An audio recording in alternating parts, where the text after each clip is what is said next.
Hi, boys and girls. It is the creator of Bored with Miss Reynolds, Better Off Reading Every Day. And I have a fun one for you. It is called Alliteration. Alliteration.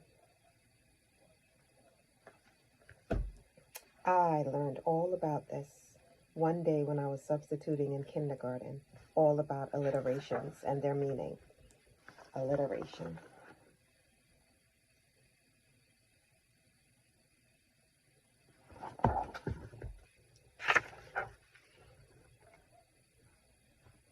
If I were alliteration, if I were alliteration, if I were alliteration,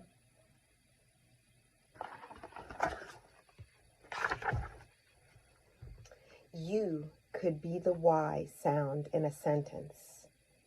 A young yak yodels while he yo-yos. A young yak yodels while he yo-yos.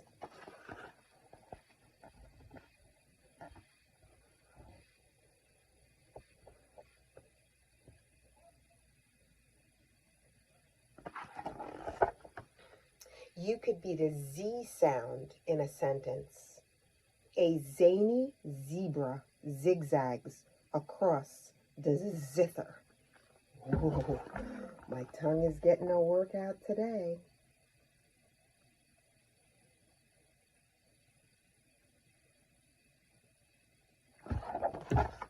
A zany zebra zigzags across the zither. Ooh. I love the way reading this book makes my tongue feel.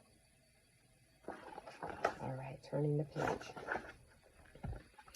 If you were alliteration, you would be the same sound repeated at the beginning of two or more words in a phrase or a sentence. You could repeat vowel sounds or consonant sounds.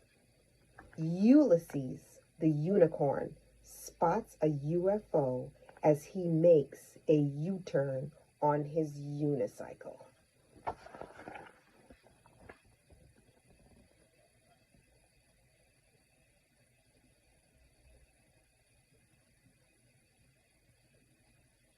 Let's try that again. Ulysses, the unicorn, spots a UFO as he makes a U-turn on his unicycle.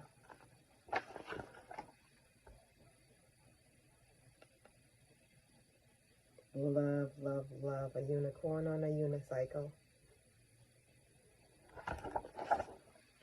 When Queen Quinn sees the quirky sight, she quits quilting and returns to her quarters.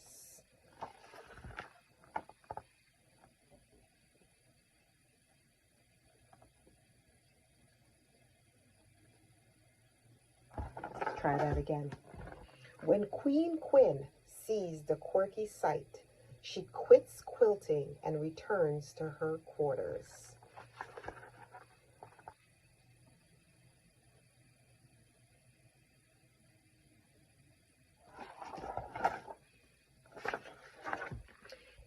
If you were alliteration, you could be used in common sayings. Pretty as a picture, busy as a bee. Common sayings. Pretty as a picture, busy as a bee. I'm feeling very pretty as a picture, and I'm always busy as a bee. That's the alliteration you could use in common sayings. Or bite the bullet, or fit as a fiddle. Bite the bullet, or fit as a fiddle.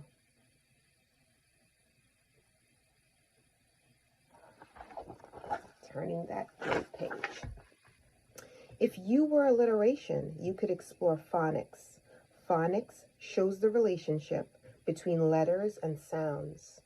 For example, PH can make the F sound. Philippa, the filly fiddles with the French horn while Frederick takes his photograph. Philippa, the filly fiddles with the French horn while Frederick takes her photograph.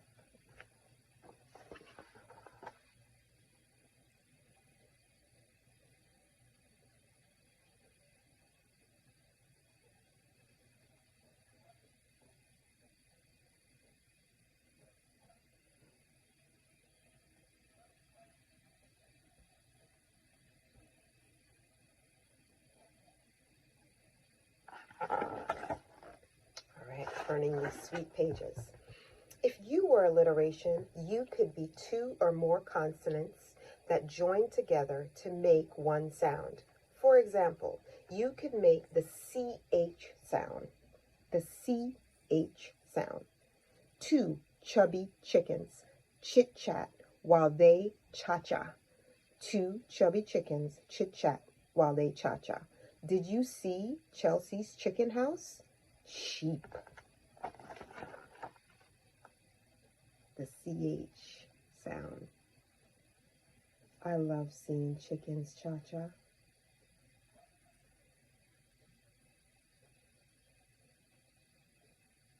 Cha-cha chickens cha-cha.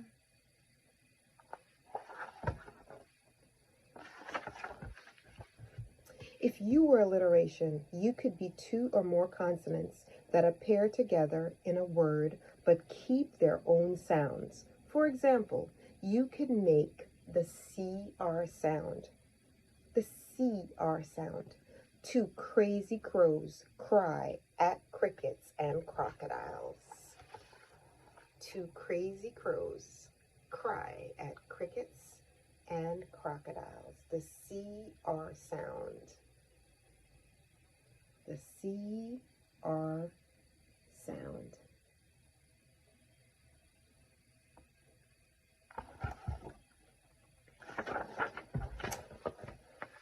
If you were alliteration, you could create tongue twisters. A tongue twister is a word, sentence, or phrase that is hard to say because of a series of similar words.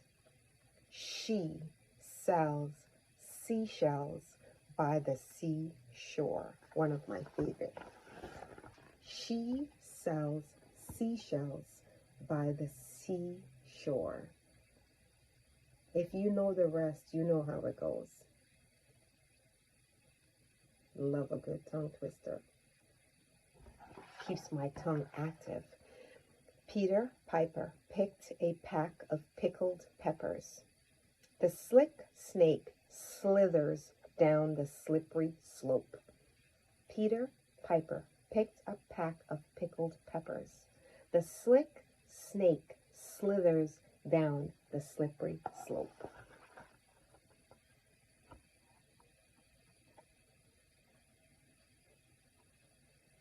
How you like them tongue twisters? She sells seashells by the seashore. The seashells that she sells are seashells for sure. Aww. If you were alliteration, you could be a poem. A gaggle of geese gather on shore, graze on the grass, giggle galore.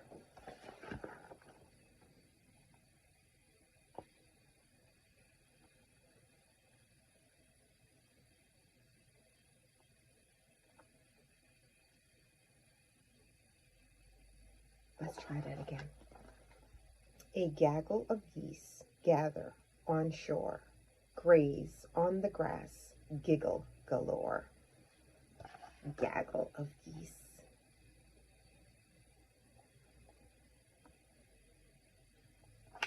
Let's turn those pages.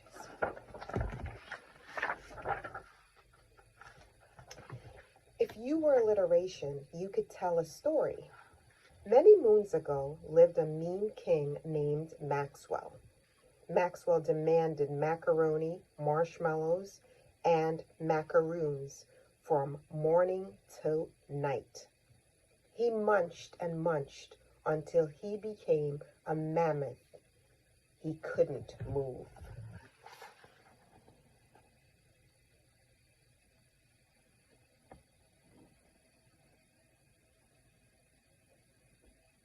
Go, king, go.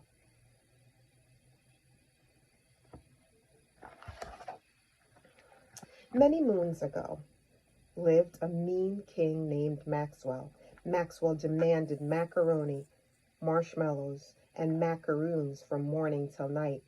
He munched and munched until he became a mammoth. He couldn't move. Look at all those goodies.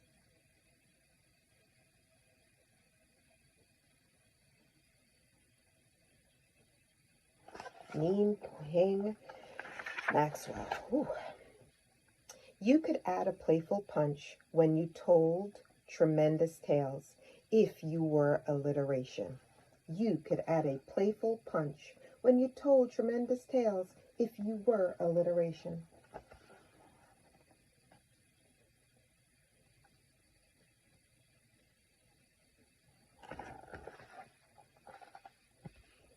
Here's a poem for you. The name Sam would look like this in an acoustic poem. Sam saw a shooting star. Acrobats like action and adventure. Many monkeys make money by doing magic. Fun with alliteration.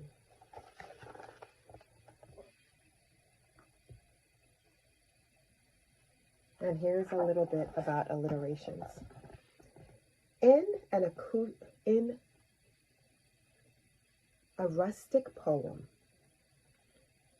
the first letter of each line spells a word vertically. You can make your own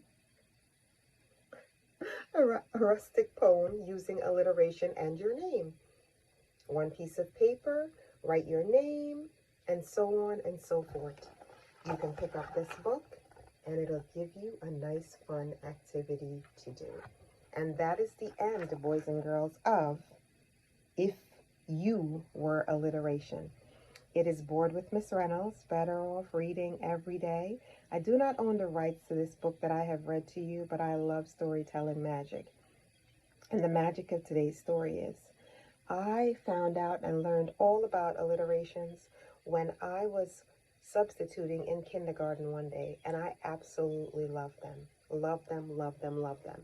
And I wanted to share this book with you. It's also the day when my kids gave me this. Letters on a chain. All different color and spells out B.O.R.E.D. Better off reading every day. I hope that you are having a great day. I have been busy, busy, busy for a while. Like it says in here, busy like a bee, pretty like a picture. But I have been thinking of you, and I have been working hard and doing lots of fun things with my kids. I never forget about you. I may not always be around as much as I would like, but I try my best. And I am always reading every day, just like the name of this creation that I made. Love you, boys and girls, and I'll see you again really, really soon. Stay pretty like a picture and busy like a bee. Mwah. Bye.